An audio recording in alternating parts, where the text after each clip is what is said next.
નમસ્કાર, હું ફફલ પૂર્વી, આપ જોઈ રહ્યા છો આરપી ગુજરાત ન્યૂઝ રાજકોટ। રાજકોટમાંથી એક મહત્વની ખબર સામે આવી છે।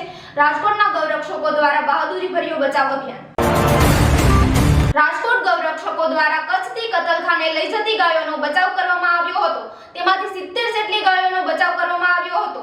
4 જેટલી ગાયોનું મૃત્યુ થયું હતું અને બાકીની બધી ગાયોને રાજકોટ પાંજરાપોળમાં રાખવામાં આવી છે। કોઈ પણ જાતની સુરક્ષા વગર ગાયોને લઈ જવામાં આવી હતી। ગાયોના બચાવ સમયે ગૌરક્ષકો પર હુમલો પણ કરવામાં આવ્યો હતો। જો કે ગૌરક્ષકોએ હિંમત ન હારી અને ગાયોનો સફળતાપૂર્વક બચાવ કર્યો। વધુ સમાચાર માટે જોડાયેલા રહો આરપી ગુજરાત ન્યૂઝ રાજકોટ। સુરક્ષિત રહો, ધન્યવાદ।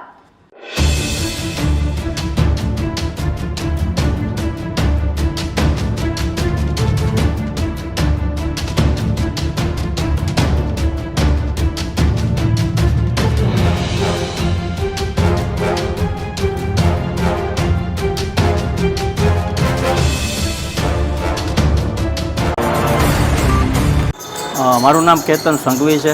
અમારી રાજકોટની ટીમ, મોરબીની ટીમ દ્વારા કચ્છથી જામનગર જતું આઈસર કે જેમાં ક્રૂરતાપૂર્વક પાડા ભરેલા છે એનો આંકડો 60થી 70થી પણ વધારે છે। પૂરી મોરબી ટીમ, રાજકોટ ટીમ દ્વારા આ અવિરત કાર્ય કરવામાં આવ્યું છે। જે માનવતાને નેવે મૂકીને આ કસાઈ કામ કરે છે, તો સરકાર દ્વારા આ મેસેજ દ્વારા સરકારને આ મેસેજ પહોંચે અને આવા કસાઈઓને વહેલીમાં વહેલી તકે ઝડપે અને આ કસાઈ જેટલા છે એ બંધ થાય એવી અપીલ છે। અંદાજિત કેટલા પાડા હશે આમાં? અંદાજામાં 60થી 70 પાડા હશે અને 5થી 7 પાડાનું મૃત્યુ થઈ ગયેલું છે અને જેટલા જે કાંઈ અબોલ જીવો છે એ રાજકોટ મહાજન પાંજરાપોળમાં મૂકવામાં આવ્યા છે।